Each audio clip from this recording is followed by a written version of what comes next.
It's My Little Underground. I'm Peter A. This week on the show, we have the pro wrestling inspired New York City band Jobber to talk about their debut EP Hell in a Cell. We also talked about internet discourse between wrestling fans, whether or not pro wrestling legend Mick Foley did the intro to the EP, or was it an impersonator? We shall find out. They also talked about the relationships they have with the New York City indie wrestling community, and so much more with Jobber. Please help me welcome them to My Little Underground. Big Jobbers, thank you so much for coming on My Little Underground. It's good to see y'all. Good to hear y'all. What's up? Good to see ya. Yeah, because you were talking right before I hit record, Kate, about y'all being a full-blown heel villainous faction, which I think is kind of interesting, because it's kind of cool to be a heel in the world of pro wrestling, but I'm not so sure in the underground music world in New York. You've got a really good point, and I was just thinking that myself. I feel like there is some expectation to be gracious and courteous as a musician. That's a good way to get people's attention. Throw you little scraps of bread and breadcrumbs like you're a pigeon. There is some expectation to be courteous. And I feel like being an asshole doesn't go over quite as well as it does in wrestling. And you can burn bridges really easily. So if someone doesn't get that we're kayfabe, except we're not kayfabe, we're actually heels. If someone doesn't pick up on that or doesn't get the whole wrestling thing, I feel like we could very easily be blacklisted. I think kayfabe could work. I think people will get it after a while. Listen, I'm going to tell y'all what Eddie Kingston said. Kayfabe may be dead, but doesn't mean you have to kick. What do you say? Spit on its grave or some shit like that. So yeah, keep it going. Keep it going. It's okay. Let me ask you. This is a project. I feel like this is the thing you've always wanted to do. It is. I mean, obviously, you remember my band from the mid 2000s called Arm Candy. Mid 2000s. Mid 2010s. No, you were on tour with Good Charlotte and all those bands, and you went on tour with Yellow Card and all that. Yeah, 2005, I remember it. Yeah, my high school band. No, Arm Candy was a band from the mid 2010s, and we kind of dipped our toes into the world of wrestling. One of the members of our band did music supervision for WWE, so we got really, really into it and obsessed, and my obsession stuck. And here I am today, finally, because over the years, it's you got a lot of dumb ideas, and one of my dumb ideas was to incorporate wrestling tropes and themes and gimmicks into music, into a band, and now we're doing it, and we have many a trick up our sleeve. Yeah, there's years of ideas that are kind of sitting around, and we have a pretty good arsenal ready to rock here. Mm-hmm. I told you about Griselda and Czarface, who do the same thing. They incorporate a lot of wrestling themes and tropes into their music, which I find cool. I like wrestling themed musicians, especially if the music is good. Yeah, me too. I feel like a lot of people have been all right, the Mountain Goats already did this, and I said, all right, I'm thinking there can be more than one wrestling themed band. Everyone has their little take on it. The Mountain Goats aren't purely a wrestling band. There's plenty of Mountain Goat songs that are not about wrestling. Except we did write Heel Turn 2, and we wrote Heel Turn the original. Okay. Wait, the intro to the EP, that is a Mankind impersonator, right? No. Shh, Mike. Yeah. Oh, kayfabe. We'll get his cease and desist. No, we're probably not gonna get it. Mick Foley is not going unless someone directly hands it to him on a silver platter and they're like, this band used your likeness in their song. I think it's gonna be fine. But yeah, it's actually Mick Foley. I well in advance of the EP release, very far in advance, almost a year prior. It was probably about a year ago. About a year ago. I was like, I'm just gonna get this cameo now in case he's not on Cameo anymore. Oh, you paid for it. Doesn't matter. Oh yeah, I paid out of pocket for this shit, just like everything else I've done. We coughed up the cash, but the cash intended for, I mean, it could have come feasibly from someone else who was making it for us. How would he know? Yeah, I framed it as if I was a friend of the band Jobber and I was getting the band Jobber this cameo to celebrate the release. So I impersonated someone else in the process of getting this cameo. And I basically wrote the promo that he cut on us, but he elaborated on it. He gave it a bit more color and You give it that extra character. zing. Yes. Yeah, I thought it was an impersonator because every time I hear Mick Foley speak, that's not on screen. He's very, conversational and calm and subdued, but it was so on. I'm like, okay, this sounds like Mick Foley, sounds like Mankind, but that was my first instinct. It's probably just some dude doing his best impersonated, but it was good. That's cool. So it kind of makes sense that you're a heel faction because during that intro, you're getting booed out of the building, which is Oh, cool. hell yeah. Yeah, we're big into embracing the boos. And at our last show, it was the first time we do these samples in between our songs. I won't give away too much for anyone who hasn't seen us live, but we do these samples in between songs now. And one of them is just like boos raining down on us. That it worked. And I think I had a little bit of liquid courage at our last show, and I was like getting up and doing the page thing, like can I hear more? Can I hear more? And like hyping the crowd up and like holding the belt, and it was really fun. It's starting to work. I think a bunch of people were booing along. People were booing with the sample. So I did. I know. I was at the first few shows. I booed a little bit. Oh, right on. Yeah. That was probably the most trash talking I've ever done on stage. Talked a whole lot of trash. At least in those first two shows. I'm like, why is this new band talking all this shit out the gate? It's like you just got out of NXT or FCW. You have your debut match on Raw. You just got out of the dojo. You're still kind of a young boy, and you're already talking shit like that. That's you got a lot of courage. I will say that. That's cool. It's like, again, it's like hard for me to get into that zone because you're supposed to be like thanking the promoter and thanking the bands who asked you to play. And meanwhile, I was just like talking shit about them. I won't talk about that on the air, but I was actually mad. So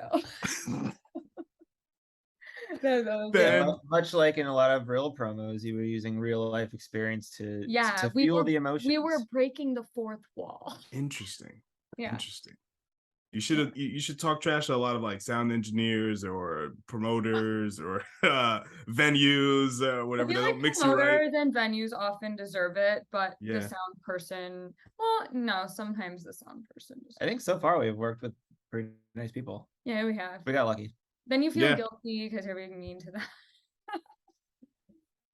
During your first few shows, I think it was your first show at the Knitting Factory. You said there was a song specifically that was written for and as an entrance theme for a wrestler. Was that entrance theme the song, or was it is there any other song specifically that was written as an entrance theme? All of the songs on the EP were kind of part of my little 2018 songwriting activity to write entrance themes, but the one I believe I said that about is a song called SummerSlam. We haven't released it. It's not on the EP yet. Wow. But I actually wrote that with the intention, like, okay, I actually want this to be a wrestler's entrance music at some point. And so far, our friend Maura is using it as I guess an entrance music, entrance music as a theme for her radio show, but we haven't, it hasn't been picked up by any wrestlers yet. Yeah, her show is has a lot of like wrestling discussion, and she wanted to sample like a 30-second like loud rock entrance sample for that could sound like an entrance theme. So we're like, we got just the song. Yeah. And I think she plays it every week. Yeah. Well, to that end, is there any wrestler, be it at the top level or at the indie level, that you would like, them to use your songs, or have you been approached by anyone on the, the indie level to use your music? Well, there's been like talk. I've been in communication with someone who runs a wrestling promotion in New York, and we're like, oh yeah, maybe like one day this will happen, but nothing particularly concrete. But it's challenging for me because a lot of my songs aren't super straight up and down. Like, it takes a while to like sing along to them. They're pretty wordy and verbose, typically. So I sometimes write songs separately that just for wrestling entrances. They're not always in like the jobber repertoire, but I have a few up my sleeve that maybe I'll pass along to a few folks. But in terms of who I would want to enter to this song SummerSlam, that's really tough. I really like this wrestler Becca, who's on the indies, who has this gimmick like she's an international pop star, and there are always people following her around pretending to be photographers and paparazzi, and she's like, "Oh, don't talk to me." She's amazing, but as far as someone, I would love like a woman to enter to our music, maybe like Dr. Britt Baker. Ah. That could work. Fantastic. Oh man, that would fit the jobber. She would fit the jobber aesthetic. I feel. Oh yeah, she would. She's awesome. I Yeah. recently saw that years ago, before she was on AEW, she and Adam Cole they're married. They were on Anthony Bourdain's TV show No Reservations, in an episode where he goes to like try the Pittsburgh cuisine. I guess they're from Pittsburgh. And he interviewed them and took them to dinner and talked about wrestling with them. And it was such a cool conversation. Anthony Bourdain is just like, he's like, yeah, I didn't really think I have anything of wrestling. I'm not really into it, but he was listening to them and like getting like excited about what they were saying. And I was like, damn, what a loss. Anyhow, Yeah. I love Anthony Bourdain. Wow, that's so cool. I've never heard Britt talk about that. That's interesting. Wow. Yeah, she Cool. was talking about like being a dentist and balancing that, which I feel like she doesn't do much because she's like a mega heel right now. So Yeah, that gets good reactions. The thing that interests me about Britt was that she was a dentist. She was a real dentist. I'm like, yeah. when she was on the indie scene, I'm like, okay, a dentist that's a wrestler too. That's cool. There's not a lot of those besides Kane. Isaac Yankem, but but he was he was a fake dentist. I Yeah, know. He's now like the mayor of a town in Michigan, maybe? no, somewhere in Tennessee. He's Somewhere in Tennessee. he's Okay. the mayor of Knox County. Practicing. At this point, there's no way Britt Baker can be practicing if she. I thought that was happening. No, she Maybe. is. Yep, she does. She wrestles. She goes to Dynamite, and then she goes to her office. Yeah. That's so cool. Yeah, that's what I heard that, but I wasn't 100% sure. Yep. She does that. She's insane, but That's she loves. so. Yeah. And I need a dentist right now. That's so wild. So she Yeah. makes the AEW salary and the dentist salary. That's like a lot of That's money. something. Britt Because you Baker only have to alone. work 1 day a week. I One know. day. There's no house shows like WWE. It's just you with TV, and then you go home. Well, maybe Obviously, not. Maybe WWE is yeah. like, like I'm sure, I don't know how much people like being on the road that much, but it's kind of like the aspirational goal of most wrestlers. Maybe not anymore, but it sounds like AEW, they have such a better lifestyle, like only working Dynamite. Ostensibly, I'm not sure, getting health insurance. I think that's really cool that they actually get to like have relationships with their family and like live healthy, happy lives outside of their wrestling career. Yeah. Like look at Bryan Danielson or John Moxley. They're fathers, and they're able to just come, do their thing, and then go with their family. You're not on the road 300 days a year. We're like John Moxley. He keeps having to like miss his vacation time with Renee because people keep leaving or getting suspended. But now they're together, so they can I don't know, celebrate go on a honeymoon backstage at Dynamite, have a nice little romantic dinner in Gorilla or something. Okay, so when somebody gets injured and has to be out for like a month or 2 months, they ask like their stars to stay longer and not go on vacation.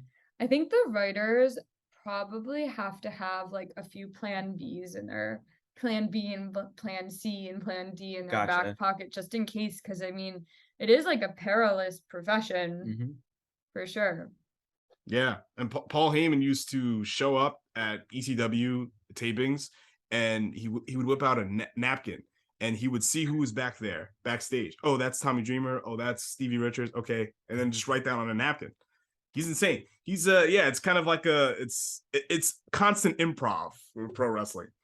So on the Jobber Hell in a Cell EP, one of the things that stood out is the artwork. Fucking phenomenal.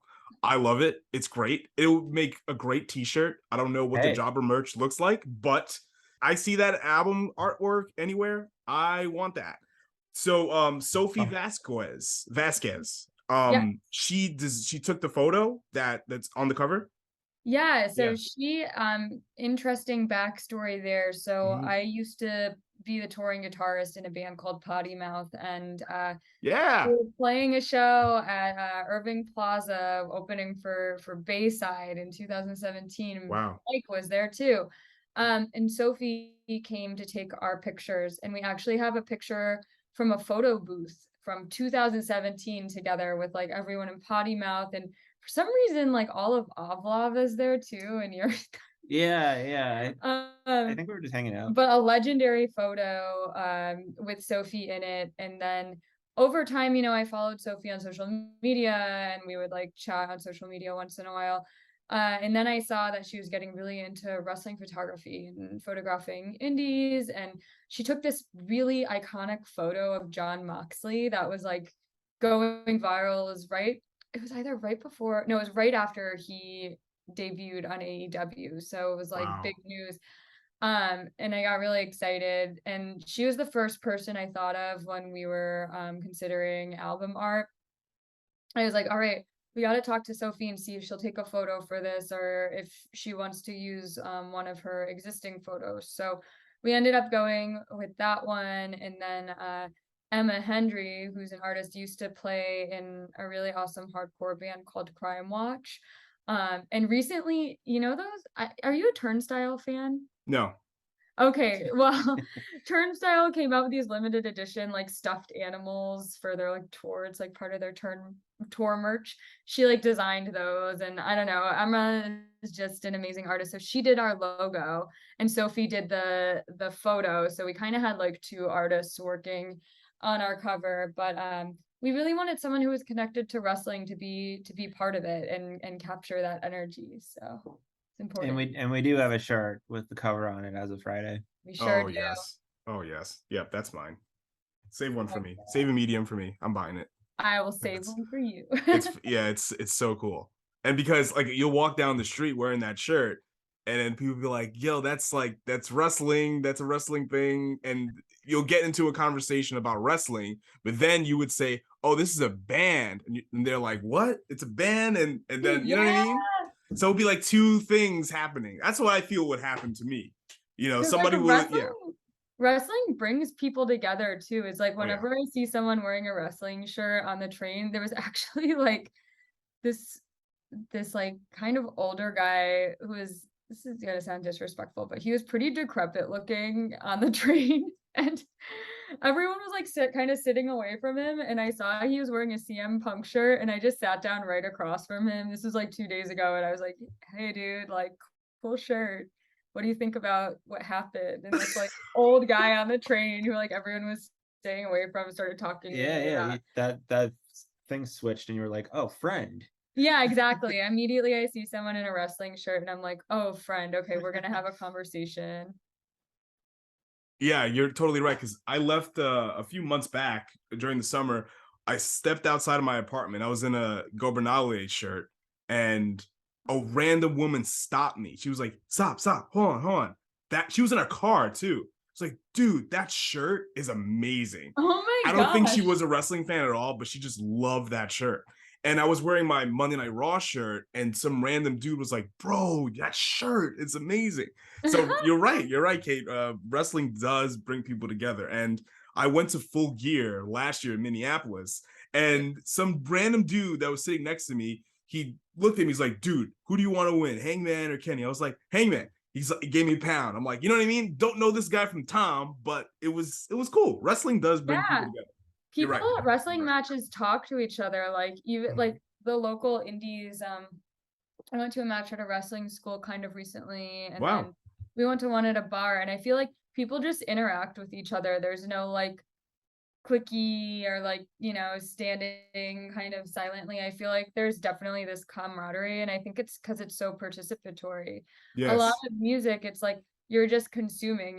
You're participating by being there, but you're not like actively participating in the show. And I feel like the crowd is so instrumental to the wrestling show that you almost have to be on the same page with other people in order to make it happen. Adam Page. Yeah. That's Oh, great. I'm so glad Good he's for you. okay. I'm Yeah, so me too. glad. Me too. I saw that. I was so upset. I like actually got viscerally like upset by that. But Yeah. But yeah, concussions are no joke. And Adam Cole is still recovering from his. I And Britt know. has had a number of concussions as well. So it's not a game. And Bryan Danielson, he'll tell you he can write a book on concussions. Yeah. Right? Yeah. You're talking about New York or wrestling promotions, and outside of like House of Glory, what local promotions in New York do you know of that you go to shows to? Yeah. The one I've been to the most shows of, mostly because Sophie actually, one of the first times we hung out not post-pandemic, the pandemic is still happening, but one of the first times we hung out in a long while was we just went to this wrestling school in East Williamsburg and hung out there one night, and then we went to a show at a bar, no ring match. But the promotion I'm most excited about is called Industrial World Wrestling. It's a very like inclusive promotion. They would describe it as like queer punk wrestling. Very up my alley. The person who runs it is fantastic, and the acronym is IWW for a reason, which also stands for Industrial Workers of the World. So there is a reference, and I think there is some like pro-union attitudes in there, which is much needed in the world of wrestling. So I'm really excited about them and some of the wrestlers who came up their school. There's this wrestler named Sazzy Boatwright who's super over right now. Comes out to this like punk song by this DIY punk band from Boston. Has this like dark makeup, and it's just I believe they go by they them. They're super over right now. And yeah. It's my TLDR. Wow. You saw the Casanova Valentine death match with me, right? I did. I was there. I don't know. I didn't know the name of the There's promotion. another guy, Casanova Valentine, who does like no ring death matches at bars, and that's sort of his thing. And he kind of has, he's like the no ring death match guy in New York City. So I've been to a few of his things. One, Zack Sabre Jr. and one of the best friends wrestled at a bar in Brooklyn, and that was really fun. In a no ring, Zack Sabre Jr. no ring, okay, interesting. Wow. It was wild. They were using like the bar, obviously doing like backflips off the bar, but there was a stage at the bar, and there was a drum kit on stage, and they were using all the instruments as props and foreign objects in a match. It was very fun. Interesting. I'm sure the tickets are very inexpensive for these shows, which is good because I mean wrestling is not super expensive, but it's not super cheap either. It's not, and that's because like your typical card, like a lot of different people need to get paid. Yes. So I'm down to pay the extra price and pay whatever, like $25 even for a local match, just to know that like everyone is $25 is amazing. Like that's great. Yeah. But there's some shows. Yeah, like MLW, when they came recently, like I saw some of the prices that were like the same price as like a WWE or an AEW show.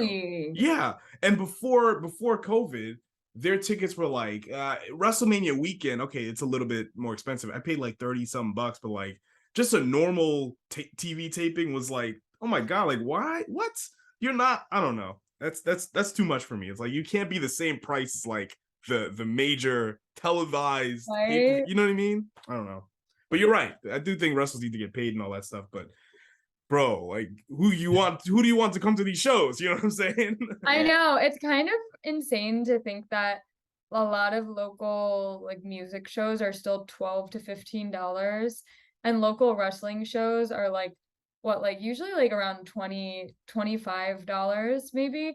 And it's like, because they're paying their people, and bands are just so used to getting paid nothing that it's like, oh yeah, $12, and then like 20 people show up and no one makes any money, can't even cover the cab costs. It's a shame. I feel like honestly local music shows like should jack up the prices by like $5. Like that will be fine.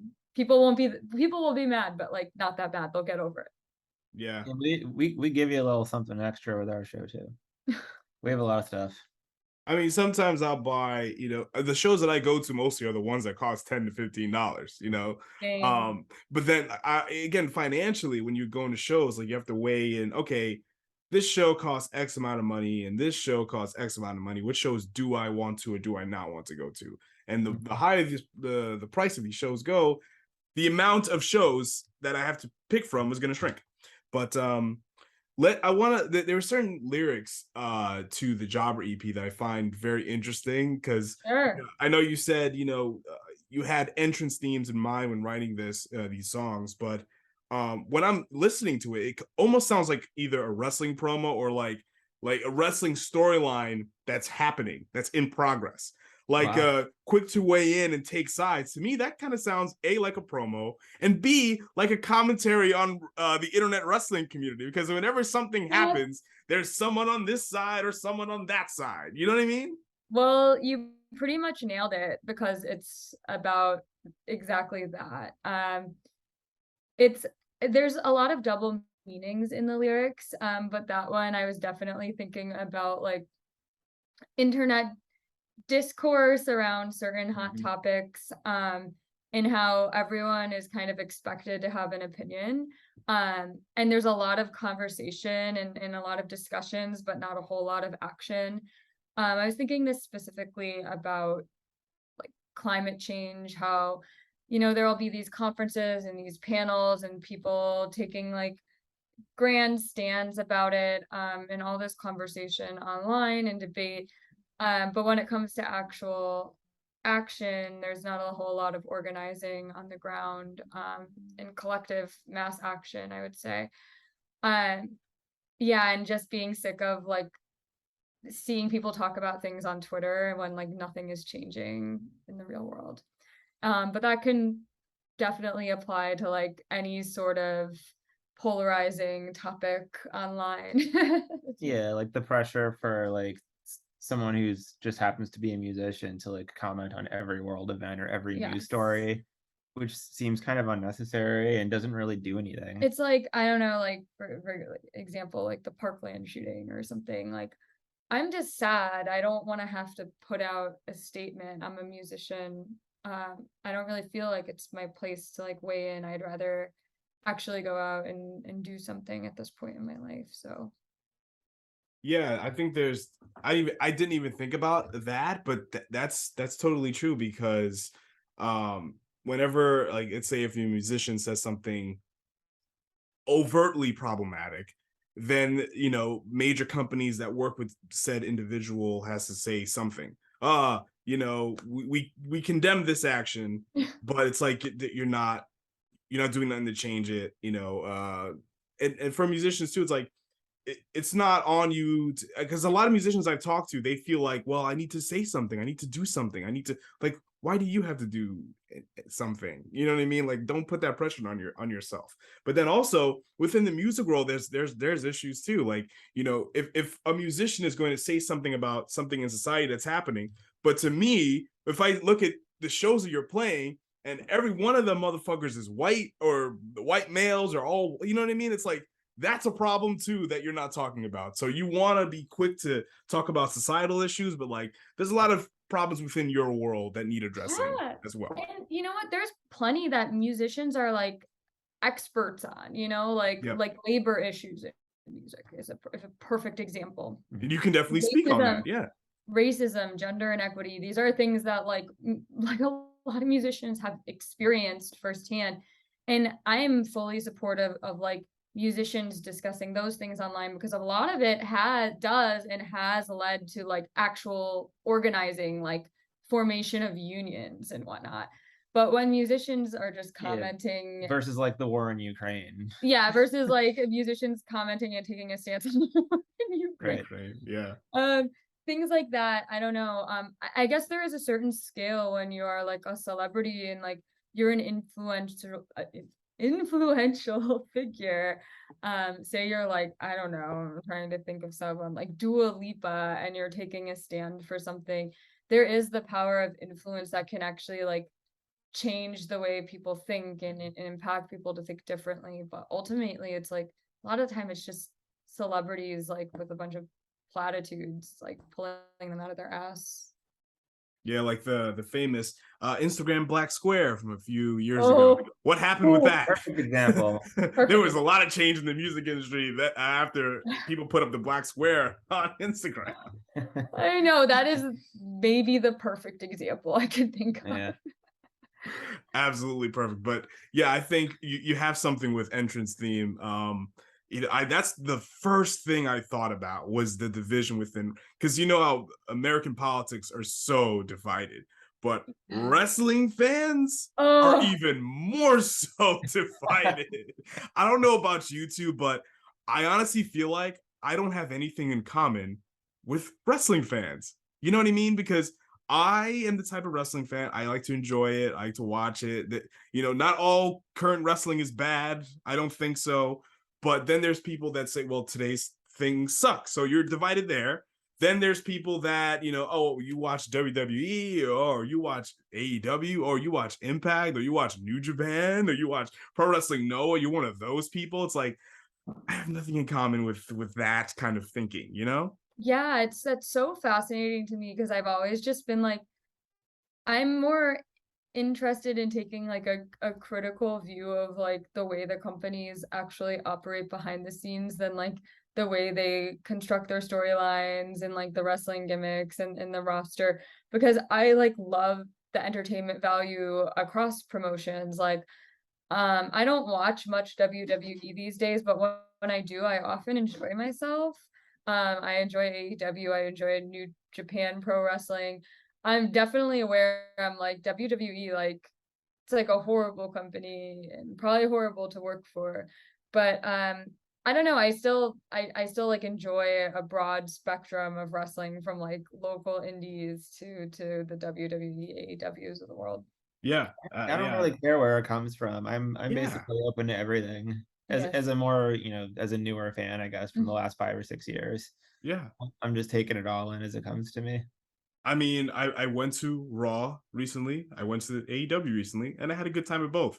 But I have to say that the last time I went to WWE before this recent time, it was not fun at all. It was horrible. But then Triple H's show that I went to was like, okay, this is good. I mean, there's some problems, but it's a much better show to watch for especially for 3 hours. But Exactly. The yeah. shows are long. Oh yeah. Oh my God, don't get me started. Do not get me started there. So you talked about SummerSlam, yet to be released Jobber song. Is there another EP or maybe a full-length album in the works, or you want to peel back that curtain, or no? We were thinking of doing another EP. I'm happy to talk about it. I mean, we don't know yet. We have lots of songs though. It's gonna be a full length. We probably have enough for a full length, so it'll We're probably we're happen. doing a full length. Let's go. It was originally going to be an EP, but I have a problem where I just write too many songs all the time and get really excited about them and then get really depressed when I can't like work on them with the full band or play them or record them. And I was actually telling my other band that I play in called The Glow, I was like, yeah, like we're doing an EP, like we're, like halfway through recording the EP, but I have all these songs and I'm like sick of the songs on the EP because I wrote new songs that I like more. And they're like, well, dude, why don't you just do a full length? And I was like, oh, I guess that is an option. So now I have just like the whole concept in my head, but I don't know how much else I should say. I don't want to I don't want to spoil it and give too much away. Or like if we change our mind about like We're not going to change our mind. Well, maybe it'll be a double album. Who knows? Oh no! Oh no! Oh no! You'll lose me as a fan there. I'm so sick of double albums. Is that like there's some albums there are double albums that I own that I absolutely love, but that the concept of a double album is terrible. It's terrible. We would never do that to you. Yeah. We don't have Okay. the money to record a double album. Oh, so you're saying it's like double albums are for rich people who have too much time in their hands. Got it. I got it, know. Kate. Maybe if I was like really rich and had too much time on my hands, surely I would actually love that because I would like get a bunch of songs out the door. But no, I won't do that to you. Okay. All right. The EP is Hell in a Cell. Jobber, thank you so much for coming on My Little Underground. This is your time to plug away. Yeah. Okay. We're Jobber. I'm Kate. That's Mike. What's up? Say hi, Mike. We're in a band. We're in a band. We just put out our EP last Friday. It is 4 songs and 1 trash talking intro. It's called Hell in a Cell. And we have 2 more release shows coming up. We played one of them in Connecticut last weekend, but November 5th at Alphaville with Save that date. Customer and TVOD, 8 p.m., $15 in advance, $20 at the door. There will be bands. There will be bands. There will be gimmicks. And there will be There's- other things that we cannot talk about There's some publicly. stuff. But I'm sure it will be a real smackdown. It's going to be the same day as a SmackDown, right? No, November 5th is what? Is that a Saturday or Friday? It's a Saturday. Okay. But on Sunday, November 6th, we play in Philly, and I can say this about this. Okay. We have a wrestling match opening our show in Philly. It is at the Photo Club, and we are playing with Amanda X and Washer. And Washer. Couldn't do the wrestling match at the New York show. Well, That's wrong. It's messed up. No, probably not. But maybe no.